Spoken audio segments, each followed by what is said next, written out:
Okay guys, bear with me. You're on a tripod. I need to, there we go. Hey, how is everyone? How are you all doing? Right, so what we're gonna do in today's video, it's gonna be a vlog, which I'm excited to do because I haven't done sort of like a house-based vlog in quite a long time. So what we're gonna talk about, I'm gonna show you the state of the cloakroom, which, as you may remember, was being worked on all the way back in June. It's still not done. I need to tell you why and show you it. I am going to take you downstairs in a minute and show you around that cloakroom. So if you want to know how it's looking so far, keep watching for that. I'm also going to take you out in the garden and show you. So we've got an area of the garden that we've worked on, and then other areas that we haven't just yet. But the area that we've worked on, I really want to show you it, go into detail, take you around the garden, show you what we've done and why we've done it, and also talk to you about how bad it was when we moved in and the fact that we've uncovered landscaping. So when we moved in, I'd love to show you a photo, but it's got the house in it, so I can't. But when we moved in, if I can find some photos, I might have some photos of it, you know, without the house in it. If I can find any, I'll put them in here. But the condition of it before we moved in was hell. The owners, it looked like it hadn't been touched in many, many years, a good 5 years. Everything was overgrown, and they planted really invasive things like bamboo and ivy. And the bamboo is actually, they put it in one corner of the garden, but it's grown underneath everything, all of the paving slabs, everything. And it's sprung up like miles down the other end of the garden. And I'm like, how have you managed that? And you try and dig up the roots and it's actually impossible. And it's springing up everywhere, even between the paving slabs. And without lifting, you have to lift up the paving slabs to chop the roots. But you chop the root, you can't get all of the root, it's nuts. So we've managed to like get on top of a lot of it, and we've dug out a lot of bamboo that was there. David had to do that because it was beyond me and it needed a pickaxe on it. It was like a real hard job. But I'm going to show you that, and I also want to talk to you about my weight loss so far, where I'm up to with it. But I also want to tell you about a really annoying side effect from this diet that has set in, and I'm going to tell you about that as well. And if you've got any advice or help on it, please let me know. Okay, so the downstairs bathroom, the job got started in June, and it's now August and it's still not done. And guys, it's the smallest room in the world. It's just taken so long. So the problem actually, it's not the builder's fault. The builder is a really nice guy and he's done such a great job so far. But what has basically happened is the wallpaper. So the toilet and the sink and the hand towel and the toilet roll holder, it all got ripped out back in June. And they took off the skirting boards because we're going to put new in. We ripped out the original radiator because it was like gross. And we started working on it. Now, what happened was, after ripping everything out, the next stage was going to be to prep the walls, because the walls are all uneven and wiggly. Prep the walls and get the wallpaper up. Now, the builder doesn't do wallpaper, and the wallpaper is a very complex design. It cost a fortune. It was handmade in Sweden. It took 3 weeks to arrive, and it's a picture. Okay, so it's a continuous picture. And if you muck up one drop of the wallpaper, you have to scrap it and start again and buy the wallpaper again. And as soon as wallpaper people and decorators are seeing the design, they're going, no, I don't want to do it. And I don't know whether it's because of the complexity of it. I think that's it. And combined with the small space of that room, but no one wants to touch it. So anyway, the builder sends over his decorator, or like a decorator he vaguely knew of, the other day. And there was the painter decorator guy, there was no pre-warning. The doorbell just went, and there was this guy stood on the doorstep, and he was in the worst mood possible. He was really grumpy, and didn't want to be there, to a point where as soon as I opened the door, I got his vibe, and I thought, I don't even know why you've turned up, because you don't want to be here, so you should have just bailed. Anyway, he's like, let me see this wallpaper. I've heard it's a mural. So we unrolled a little bit of it, and he said, this looks expensive. And we were like, yeah, it was. Smallest room in the world, and this wallpaper, I'm not going to say how much it was, but it was a lot. Anyway, he looks at it, and he said, you do know if you muck up one of the drops, you've got to go and buy the whole thing again. I don't think he obviously wanted to be paying for a whole other roll, like we'd have to do it, even though it's not our fault that it would have got mucked up. Anyway, long story short, he didn't want to do the job. But he said to us, I'll be back on, he was like huffing and puffing, and he was like, I'll come back on Friday and start the job. Then we get a text saying, actually, I don't want to do the job. And he said something to the degree of like, if I knew you, I'd do it, but I don't know you, so I don't want to do it. And it was really rude. And it was also very disappointing, because, you know, when you're that close to having like the biggest bit of the project done, and then someone bails on you. And do you know, we have contacted 4 painter decorators. They are like hen's teeth. It's so hard finding one. And then when you do find one that's recommended, they are booked for months. And all of the painter decorators we were finding in July were fully booked until September. End of September. And we don't want to wait that long, because there's this room downstairs, there's nothing in it. You know, we've got people coming over now, guests coming over on occasion. They want to use the bathroom. They can't use the cloakroom downstairs. They've got to come upstairs and use one of the bathrooms upstairs. It's just a pain for them and for us. And you know, when you've got people over and you don't really want them upstairs, you know, anyway. So I'm going to show you the situation with that, show you how it's looking. The one thing I do love, like 2 things. Okay, the 2 things. First of all, they've done the flooring. So we've got herringbone flooring, and we don't have the bars. You know, the bars you can put on the floor in doorways. When we had the flooring done, we were like, we don't want that, because we want it to flow. And they've managed to recreate because we had some of the flooring left from the floor that goes all the way through the house, just downstairs. We had some left, and there was enough left that they could do the cloakroom. Fab, and they've done a great job. They've also put up really nice tiles. So we chose white tiles, herringbone, to match the floor. And guys, what I love is, I said to the builder, I was like, I really don't want like black or white or grey grout. Can you get like a pinky colour? And he was actually like, sure, you can actually. So he gets this book out, opens it up, shows me in the book all the colours you can get. And there was this lilac-y kind of colour, which matches, I'm going to show you the actual suite that's going in there when it's done right, but the lilac colour matches the suite perfectly.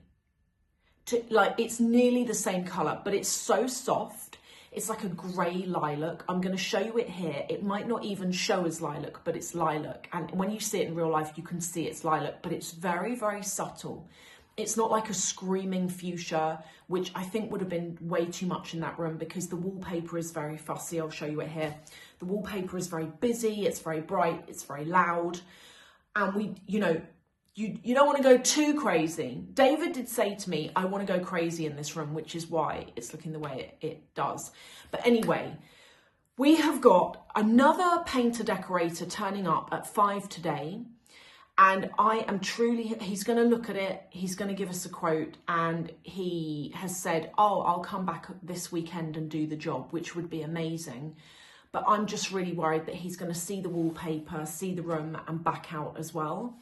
And I'm really hoping that he doesn't do that, and that he's like, yeah, whatever, let's go, let's do it. Because he would really be helping us out if he did that. Because as I say, the reason why this room isn't finished is because the wallpaper hasn't been hung. And that's the bit that's taking the time. But the builder has been great. He's so nice. He's really, really tried to get a decorator. It just hasn't happened. And that's that. The other thing I was going to say to you, and I am going to do a whole video on this, but my wardrobes got built, including my shoe room, and the shoe room is breathtaking. I had Ren do it. And I want to say about Ren, everyone trash talked Ren, whether it was people on the internet in the comments, and I'm not coming for you. I'm just saying that I've had a different experience than the comments have said to me. But also people in my real life have said, oh, Ren are terrible and the quality is awful. Guys, I am so happy with what they've done. And David is blown away. So the thing that took the longest time took about a month for everything to be custom made. They don't have a warehouse somewhere that's got all of the stuff in it and they just ship it out to you and it's cheap, nasty stuff. It's all handmade in the UK. And then it turns up, and then a couple of days later, they send a technician who installs it. And guys, it took 1 day for him to fit this room, and 1 day for him to fit the shoe room. So 2 days total. There was no talking, there was no cigarette breaks, there was no coffee breaks, there was no wasting time. He came in, he got the job done. He vacuumed after, not just around where he was working. He actually moved stuff and vacuumed the whole room, both rooms. And then he left. And he did a fabulous job. I love the quality. So delighted with it, and I am going to do a proper video in the next few weeks where I show you how it's looking and some more granular details about what they actually did. But anyway, sorry, that's 11 minutes of just chatter. I'm going to take you downstairs and I'm going to show you this cloakroom. Okay guys, so here it is, smallest room in the world. Here is the current situation of it. We can't move on from this until the wallpaper is done.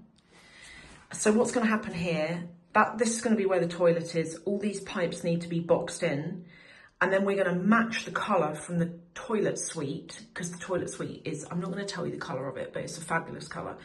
And the builder has gone to Farrow and Ball, and he's matching the colour. So we can paint this boxing in so it matches the suite that the toilet is on.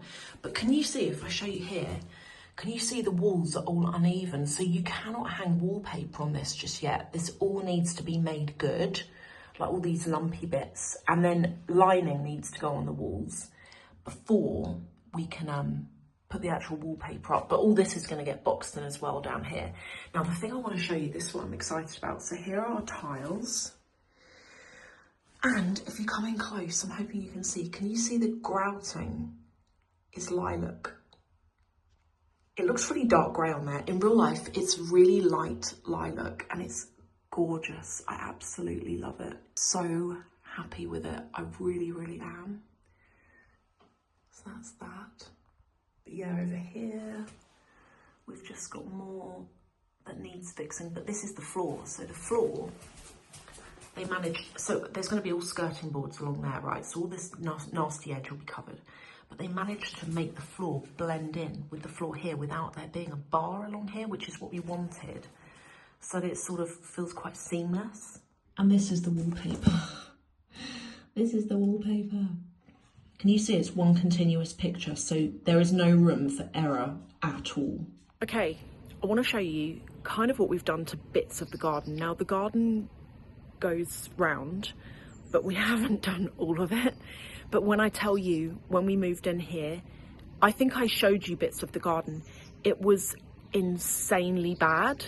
It was like they had just dumped rubble absolutely everywhere. And it wasn't just rubble, it was like those huge pebbles. I'm going to show you what we did with them because there was too many to throw away. And then when David looked into it, actually those big pebbles are really expensive if you buy them, so we ended up keeping a few of them. But there's still so much more to go, but I want to show you our progress so far in the garden. So first of all, we've got this perimeter wall, which I love. And you know, when we moved in, can you see there's ivy down there? Well, that ivy was growing all over the whole wall. And that plaque thing, that thing there, you couldn't see it at all. It was like the house was covered in ivy. The walls were all covered in ivy. It's growing back again. I keep digging it out and it grows back again because I do not want it. There it is there. Need to do that today. Here, there was a dead palm tree and we had it cut down and they didn't drill the roots out. And we have emailed them to say, can you come back and drill the roots out? And they're like, no, it's not a big enough job. Seriously, what is going on with these people? This is their job. Do you want the work or not? And I tell you what, in winter, when these people are scratching around for jobs, they'll be in touch, you just know it. Right, the flower bed is a mess. Can you see what I mean about the amount of stones? Look, they're all still in there. So, and here's more stones here. So we've got uplighting. The garden is gorgeous at night, this corner of it anyway. So all of, see these sort of triangles that stick out? All of those were completely covered. This garden had not been touched in, it looked like probably about 10 years. It was completely overgrown, just a complete mess. And when we moved in, we couldn't see that actually at some point it's been landscaped, right? We couldn't see it at all. And we do have this lovely olive tree over here. So what we did, I start digging out this. This is how I did my arm in, right? My elbow. I start digging this out and it was full of these massive boulders. The whole thing, they covered it and then they'd grown ivy over the top. So I had to dig them out and I'm still finding them now. Look, there's another one there. Let's put that over here. Oh, it bounced off. I'll move that in a minute. But yeah, so then what we discovered after we'd taken the big stones up, they'd filled it with gravel and this blue glass. It's so weird. So I managed to just about dig down far enough to put some plants in. And I've got, it's over now. It's like finished. It's flowering, but I've got lavender along here, geraniums, gerberas. I need to fill this with more flowers. I want a real abundance of flowers here. And I also want to put bulbs down so that in the spring there's like daffodils or crocuses or whatever. So I want to do it so that at all times of the year it looks nice, not just in summer. So I need to like get onto that. Need to plant them quite soon, actually, probably about now. Probably should have already done it. But yeah, that's the main flower bed. Over here, we're still working on that. David has got a little chainsaw and he's trying to chop the base out himself. And then what we're going to do is we're going to cover it in bark. I don't think I'm ever going to be able to plant in that. I think that's beyond it. So I'm going to get some pots potentially, put them on there, put some nice plants in the pots. Maybe have 3 pots, one big one at the back and then 2, like a medium and a smaller. So that's that. Here is my lemon tree, which comes in the winter. I also have an orange tree as well. So the next thing we did, can you see all the white stones? This, as I say, the tiles that are down were completely covered. Everything was covered in not just gravel, but in ivy. And we cleared out these stones and we discovered that there's actually a shape of patio around here that kind of creates pathways to different areas of the garden. And the garden goes on around that way, but I don't want to show you that because it's a mess. Anyway, we start digging out the gravel and we wanted to put turf down, so grass. And what we discovered is under the gravel was concrete. So even with some topsoil, we could not have put turf down. So because of that, because it would have died, and also we were getting quotes for turf of like £2,000 and everyone was like, it's just going to die. It's a waste of your money. So we were like, what are we going to do? We had 3 tons of these white stones. They're Cotswold whites. Their white stones were delivered on the driveway in massive sacks on the back of a crane. That we had that many, and at first we didn't think we'd need that many, but the builder's yard we went to looked at the plot and they were like, you're going to need at least 3 to 4 tons.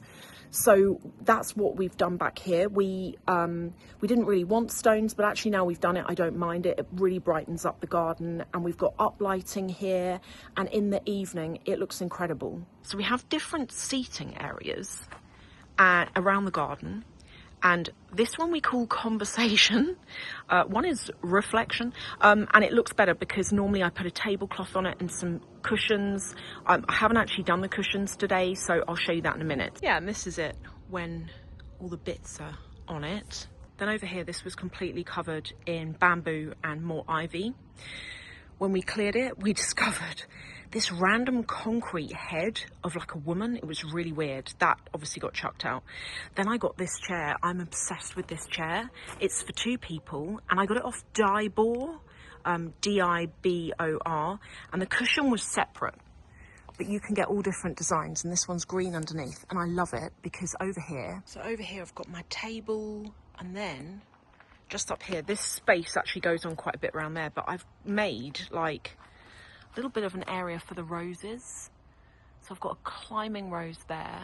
And I love this frame that I found, the climbing frame for it. And then they're not flowering at the moment. I do have buds coming up, like there's one that you can see there. And there's quite a few on this rose. I love this rose. This one's white, like beautiful creamy white colour. And then we didn't know what to do here. So David was going to get a water feature, but we couldn't really find one we liked. They all looked a bit, dare I say, tacky, a bit cheap. And I said to David, let's just get some nice pots and put like lavenders, roses, hydrangeas in. That's the garden, and it's very much a work in progress. It goes around, and the bit around we haven't got onto yet, so I only want to show you the good bits. But one thing I do need to do is that builder's yard I was telling you about that we got the Cotswold white stones from. They do bark in bulk, and in time, I kind of need to get onto it sooner. Well, I don't need to, but I want to. I want to order, probably I'm going to need 1 to 2 tons of bark. The reason why I don't want to do it now is because there's still that other bit that's work in progress. But then I suppose I could just get it now, and I could get it now, couldn't I? Do the bit that we've done so far, and then order more in the future to do the bit of the garden we're still working on. Could do that, I don't know. Anyway, I've come into the kitchen because I need to tidy up. We had dinner late last night and we were both too tired to do the dishes and everything. So I'm gonna do that now. And then I really want to talk to you about this weight thing, because the weight loss has slowed down, which is annoying, because at the beginning, the weight loss was really quick. I'm going to tell you how I'm doing it, and I don't want any judgment, okay? How I'm doing it works for me, and that's all I'm saying. So I'm going to tell you how I'm doing it. But anyway, let's clear up the kitchen first, and then we can talk.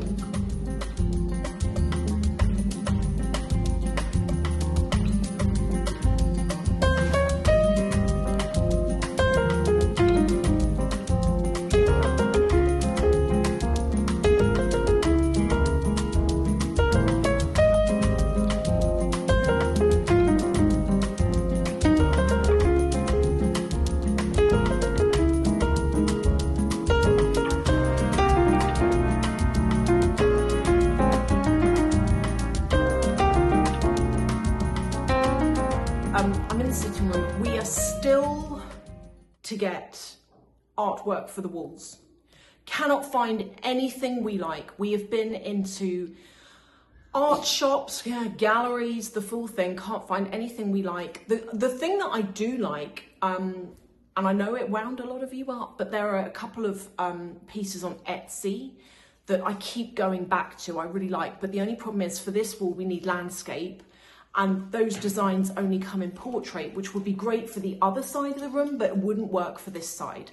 So it's still a work in progress. We've only been here since May. And yeah, so just bear with us. But you know what I wanted to update you on? You know, the whole weight loss thing.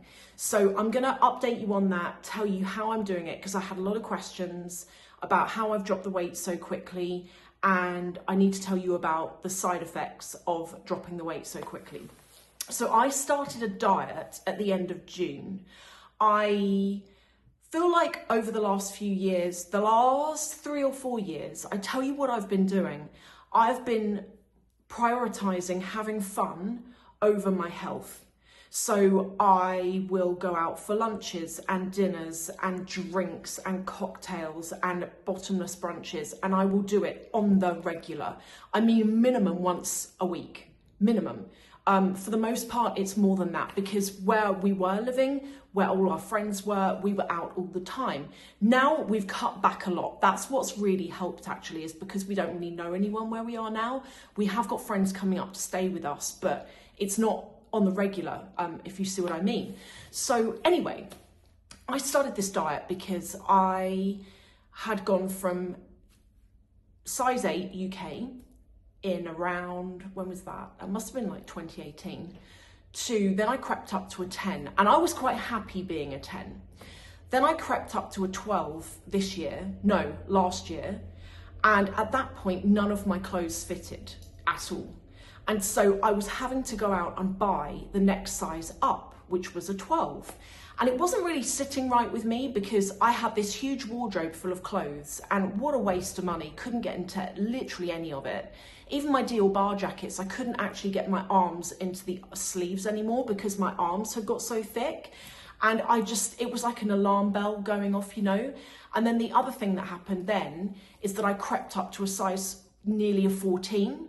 This was in May, June, crept up nearly to a size 14, and my size 12 stuff that I bought wasn't fitting at this point. And that was the point where I thought, oh my gosh, I have to get on top of this because I don't want this to turn into a size 14, a 16, an 18, a 20. You know, I didn't want to keep going that way. It wasn't making me feel good about myself. Just for me personally, I didn't feel healthy. I didn't feel good about myself. You know, I would get dressed in the day and I felt thick, you know, and not in a way that is cool. You know, I just felt like heavy, and I wasn't loving it. So anyway, I decided in June, we settled a little bit in the new house, and I said to David one day when I couldn't get my size 12 jeans on anymore, which were baggy, they're like straight leg baggy jeans, wouldn't go over my bum. I said to David, I've got to do something about this. And it's been the hardest thing I've ever done. But what I started doing, and please don't judge me, okay? What works for me might not work for you. I'm not a nutritionist. I'm not telling you what to go and do, not at all. I'm just telling you what worked for me. And historically, this has always worked for me. I basically have 1.5 meals a day. So by that, what I mean is, I'm having around 1,200 calories a day. I'm not going to the gym because we don't have a gym anymore because we obviously moved and need to find a new gym. And also we've been so busy. Even David said to me, he's like, it would actually be a waste of money joining a gym right now because we're so busy daily that we wouldn't be using it. So I haven't been working out. But yeah, I eat around about 1,200 calories a day, and I don't have breakfast. I'm never hungry in the morning anyway. And then if I'm hungry, some days I've trained myself now to not get hungry in the day. But some days if I am, like yesterday, I will have chicken with salad, or I will have fish with salad, or I will have some sushi, you know, something like that. I've completely cut out sugar, completely. I don't even crave it anymore, completely. I was that person who would eat my dinner, then I'd go back for seconds, and then I'd want dessert. That was who I had turned into. And this was all my problem. And I couldn't go out for dinner and just have a main. I'd have 3 courses, you know, with a glass of wine. You know, it just got ridiculous. So the hardest thing was sugar. That was the hardest thing. That was really, really, really hard, actually. I now realise I was a bit addicted to sugar. I think I was addicted to sugar, actually. I was a sugar addict. And whether it was cake or a piece of chocolate or something, I just needed to get that sugar fix. So now that took it was fairly quick. It took like 1 to 2 weeks of no sugar for me to feel like I'd broken the habit of that. And I haven't really had the craving back again. Not really. The last time I had sugar was last weekend when, if you watch my Patreon video, you'll know what happened. And I had the panna cotta. But even that, I was pushing it around the plate. I didn't really want it. So that's what I'm doing. So my biggest dinner of the day is dinner, but even that isn't particularly big anymore. And I am not going back for seconds. Like, under no circumstances do I go back for seconds, and I do not have dessert either. And that is how I've dropped the weight. So the initial weight loss was really quick. I went from 12 stone 13, so nearly 13 stone, down to 12 stone 9. Then I went from 12 stone 9 to, what was it? Was it 12 stone 3? I think it was. I'm now 11 stone 9, or 11 stone 8. So I have basically lost 1 stone since the end of July. So what's that? Sorry, the end of June. So like a month and a half. I've lost it really quickly. And I think the moral of the story here, the reason why I've lost the weight so quickly is because I've my eyes have been opened by quite how many calories a day I was eating. I was probably having between 2,000 and 3,000 calories a day. Not every day, but if I was going out for dinner or lunch, some days I'd do dinner and lunch with different people. And you know, you go out, like I remember one place, we went to this pub and I thought, oh, I'll get the Caesar salad with chicken. It was like a little bit over 1,000 calories. And you have it without the dressing. It tastes bland and horrible. So I'd always get it with the dressing.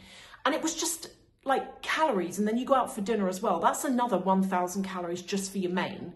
And I'm having starter and dessert as well. So it's, do you see what I mean? I'm edging up to 3,000 calories most days. And that is how I shed the weight so quickly. I shed the weight quickly because I cut my calories down from 2,000 to 3,000 calories to 1,200. And I'm not hungry. I'm not hungry. If I am hungry, I go and eat something. But normally, as I say, it's like a salad or a piece of chicken or like a piece of steak, or I buy a lot of fish now that I keep in the freezer and I cook it for lunch if I need lunch. But my lunch is probably about 400 calories and then the rest is dinner, if that. So that's how I've done it. Now my weight loss has slowed down. I was... 2 weeks ago, I was 11 stone 11. Then I was 11 stone 9. Now I'm 11 stone 8. I actually think the builder might be here. Wait there. So that's what I've done. And again, I'm not going to sit here and recommend to anyone that this is what you do, because I'm not a nutritionist. And what I'm about to tell you might make you think that you actually don't want to do this diet. So, okay, it's what I would say is I'm borderline intermittent fasting. It's kind of what I'm doing, as well as calorie restricting. I'm not working out. If I was working out, I would be eating more calories a day. It's only because I'm not doing anything that I'm sticking to what I'm eating. Am I counting calories? Actually, no. I'm not counting calories. I just know I'm eating less and I'm guesstimating what I'm eating. And obviously it's working because I'm dropping the weight, but that's what I'm saying. So the downside, I noticed after about 2 weeks, so when I dropped that initial big weight from, let's call it 13 stone to 11 stone 11. When I dropped that weight, I noticed, like I'm in a t-shirt because it's summer, you know, and you know when you just feel something brushing against the back of your arm and you look and there's like a hair strand that's come loose, and I was constantly like doing this, like, ooh, like hair coming out. And then at first I didn't think much of it.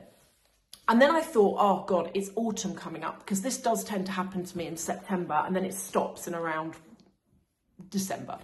But I'm using the infrared hair helmet. So I stopped using that in May. Do you know why I stopped using it? Because we were renovating the house and we were getting up at 5 in the morning, commuting to the new house, finishing at 10 at night, driving back home, going to bed and doing it all over, and doing it for weeks and weeks and weeks and weeks. By the time I got home, I was too tired to do the hair helmet and I was forgetting to do it. So I stopped using it in May the 1st, just by accident, not because it didn't work, just because I was busy. And I didn't really get back onto it again, probably until when I started my diet, actually. And the infrared hair helmet is genius for stopping shedding, okay? So it could also be that that's done this.